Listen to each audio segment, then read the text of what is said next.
평생 내가 살 때에 돈이 얼마 필요하냐? 한 가정에 최소한 20억 이상이 필요할 것 같은데 월급 모아서 될 것 같아요? 근데 결국은 불려야 된다는 뜻이라고. 투자를 해줘야 된다는 거잖아요. 근데 아까처럼 주위에서 투자해서 실패하는 사람들은 쭉 보다 보니까 어때요? 내가 투자를 못 하잖아요. 그럴 때는 우리는 뭐 한다? 이 부분들을 앞으로 주식시장은 좋다. 이유가 뭔지 알아요? 정부가 강력하게 밀고 있다. 이게 핵심이에요. 왜냐면 여기는 공약이기 때문에 이걸 만들어내야 되거든. 그러니까 여기를 계속 어떻게 한다? 붐업을 시킬 거 아니에요. 그죠? 그러니까 부동산에서 지금 돈들이 이쪽으로 오게 만들잖아요. 대출을 해서 여기 투자를 하게 되면 어떻게 될 것 같아요? 그거는 내가 볼 때 아니라고 보는 거죠. 왜냐면 대출이라는 것은 대출 이자가 커버하고도 남아야 되잖아요. 그죠? 그럼 그게 안 된다면 하지 마라. 대신에 1번, 내 돈 아닌 대출을 받아서 투자는 안 된다. 두 번째, 내 돈을 가지고 장기적으로 수익을 얻으려 하면 오케이다. 이거는.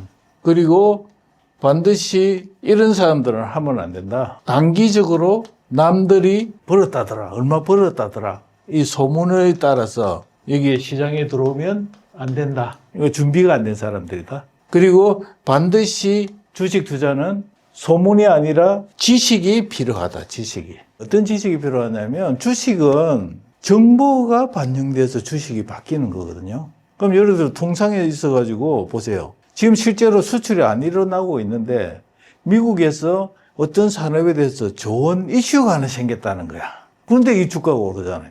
그러면 최소한 이 정도는 알아야 되죠. 그죠? 그 다음에 신문을 보더라도 어때요? 이런 걸 발견할 수 있는 노력은 해야 되죠. 근데 그러한 기초적인 지식이라든지 이런 부분이 교육도 안 돼 있는 상태에서 뛰어든다? 그건 뭐예요? 감일 뿐이고 쫓아가는 거죠. 맞죠? 그러면 우리 이걸 다른 말로 뭐라 할 수 있겠어요? 잘 되면 뭡니까, 이거는? 실력인가요? 재수인가요? 재수잖아요. 이게. 그러니까 횡재만 듣는 거죠. 그래서 결국은 주식 투자에서 돈을 벌 수는 있어요. 근데 계속 그 방식으로 하는 부분, 장기적으로는 돈을 번 사람이 없어요. 왔다 갔다 하는 게. 장기적으로 그냥 두고 포트폴리오 차원에서 놔둔 사람들은 그 돈을 버는데 매일 그걸 본다고 해서 왔다 갔다 하는 사람들은 성공도 당연히 하는 사람도 있겠죠. 실패하는 사람들이 많다. 왜냐하면 이 주식시장은 프로들이 엄청나게 존재하고 기관이 존재하고 개미들이 존재하는데 개미들은요 몰라요. 그럼 뭉치지도 못해요. 그래서 주식으로 그냥 남들이 잘 된다니까 들어간다 이 개념이 아니라 주식시장은 하는 게 맞는 것 같은데 사전에 내가 공부를 좀 하고 노력이 필요하죠. 그래서 저는 이러한 그냥 막연하게 소문을 들어서 지금 좋은 시장이니까 들어와서 내가 거기서 뭔가 돈을 많이 벌겠다. 그러면은 큰 돈이 들어와야 되는데 엄청난 리스크가 있다. 들어도 상관없는데 그 돈이 내 전 재산의 문제가 아니라 이 정부는 이래도 괜찮다 그러면 우리가 수업료 내잖아요. 그죠? 장기적으로 보면 그런 측면에 안 그러면 내가 꼭 필요한 돈인데 이걸 어떤 날리는 개념으로 들어오게 되면 어때요? 시간 못 견딘다는 거지.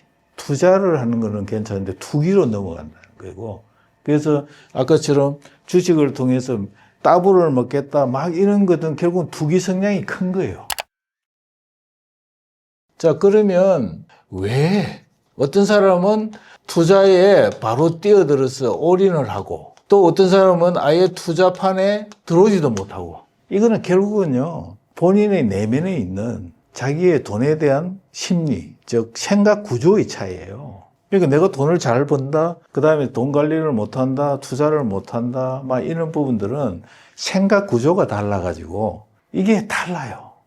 그러니까 그 사람들 구조는 예를 들어 오른쪽 방향으로 보고 있는 사람이 있을 수 있어요. 심리 구조가 이게 오른쪽이고 이게 왼쪽인데 오른쪽은 불리려는 거예요. 돈을 키우려는 성향이 오른쪽에 모여 있거든요. 왼쪽은 어떤 성향이냐 그러면 돈을 탕진하거나 빠르게 엄청나게 급하게 하려는 심리가 우리한테 내부에 존재하는 거예요. 그럼 아까처럼 보세요. 나는 빨리 큰 돈을 보고 싶어 라고 하면 어때요? 이 마음이 큰 사람들은 아까처럼 정기예금이 와닿을까요? 절대로 누가 해도 안 합니다. 이 사람들한테 최소한 어떻게 될 것 같아요? 50%, 100%, 2배, 3배 이해가 되는 거죠. 그러니 왜 그 사람이 이 내용을 못 알아들을까? 왜? 내 마음이 어디로 보고 있다? 왼쪽으로 보고 있는 요 상태가 돼 있는 거예요. 그러면 우리는 이제 알 수 있잖아요. 그럼 이게 건강하지 않기 때문에 이걸 인식시켜야 되죠. 인식이 뭡니까? 이게 진단이라는 거예요. 제가 최초로 개발한 게 핑스에 있는 MBTI 진단이라는 게 개별적으로 모든 사람들이 자기 내면에 가지고 있는 돈에 대한 마음들이 구조가 어떻게 되어 있는지를 검사를 해내는 거예요. 그러다 보니까 어때요? 아, 이 사람은 이럴 수밖에 없구나. 그래서 현재 문제를 이렇게 만들어냈구나. 그게 나오잖아요. 그걸 읽어내는 기술이 마인드 테크놀리지라 그래요. 그럼 그걸 통해서 그분들한테 이야기를 하잖아요. 상담을 하거든요. 그럼 그렇네요. 내가 이것 때문에 지난번에 해서 사업도 실패했네요. 안 그러면 이것 때문에 지금 문제네 알잖아요. 그리고 나서 그 기반으로 어떻게 한다? 이것을 건강한 방법으로 변화를 주는 부분들이 저희들은 뭐라 그러냐면 테라피라 그러고 때로는 코칭이라고도 하죠. 그래서 결국은 뭐 하면 됩니까? 투자는 반드시 해야 되지만 아까처럼 엄청나게 급하고 빠른 방법이 아니라 이걸 참아낼 수 있는 건 뭐다? 요 심리를 변화를 유도하고 그렇게 해서 이것도 경험을 통해서 가는 거예요. 경험. 절대로 말로 되는 거 아니더라고. 상담해 보면 절대로 말로 되는 거 아니에요. 이러면 될 것이다 아니라 작은 경험이 쌓여야 그게 큰 걸 수용할 수 있거든요. 그러니까 이 사람들은 빨리 큰 돈이잖아요. 근데 이를 가봐도 조금씩이라도 쌓이게 되는 거죠. 경험들이. 그래서 일정 부분 지나가니까 동일해진다는 거잖아요. 한꺼번에 가는 방법도 있지만 뭐다?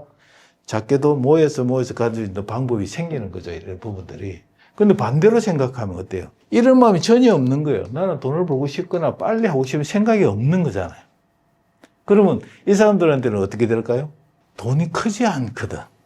잘하지 않는단 말이에요. 그럴 때는 반드시 앞으로 평생 내가 살 때에 돈이 얼마 필요하냐. 한 가정에 최소한 20억 이상이 필요할 것 같은데 그럼 이것을 월급 모아서 될 것 같아요? 근데 결국은 불려야 된다는 뜻이라고. 투자를 해줘야 된다는 거잖아요. 근데 아까처럼 뭐라 그랬어요?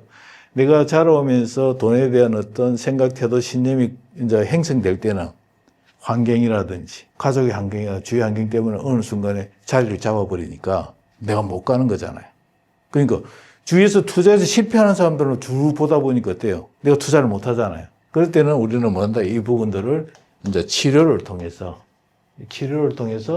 이 사람들이 다시 투자를 경험할 수 있도록 유도하고 그 다음에 한 발씩 나에게 하는 게 우리 핑스에서 하는 MBTI 진단과 그 다음에 테라피를 해서 건강하게 바꾸는 거죠. 그래서 결국은 핵심은 뭐냐면 돈을 잘 벌게 해야 되고 그 다음에 돈을 잘 관리해 줘야 되는 거예요.